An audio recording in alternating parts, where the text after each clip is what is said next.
you're there in the arena of nuclear reactors and you're building the thing. Yep. Talk to people as far as what you're up to and why you're confident in doing it.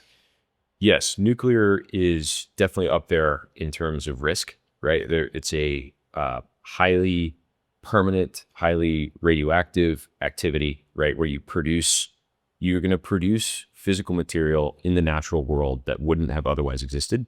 And that material will last for thousands of years, right? So there's a high bar of like, know what you're doing, right? And the way that we do that is that we try to hire people who've done it before, who do know what they're doing.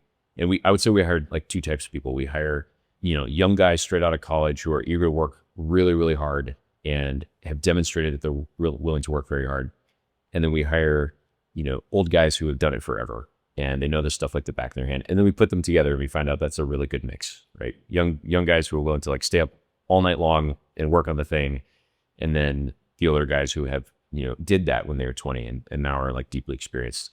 All of the like really, really hard lessons of Valor come from actually doing it, right? So at Valor, we point out that you can't actually get to the nuts and bolts of a problem without nuts and bolts, right? That the actual nuts and bolts themselves is not just a phrase. Like you will learn things about the nuts and about the bolts and about the gaskets and about the pumps and the valves.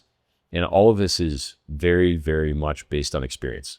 And it's not even something that you can attack at the design phase, even if you're in detailed design. Like you have a really detailed design for how this reactor comes together, but then you actually have to procure a part from a vendor.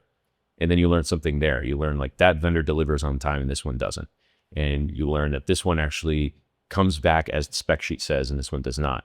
And then you learn that even if it all comes together as the spec sheet says, your design actually was incorrect in this really subtle way. And so you learn really, really quickly. So we prioritize contacting reality as soon as possible. And then the way that we deal with risk is that we contact reality in a small scope, right? So we don't try to boil the ocean all at once. We move very quickly to contact reality in a really small area that allows us to like fully understand it. And then we get to the next step, the next step, the next step.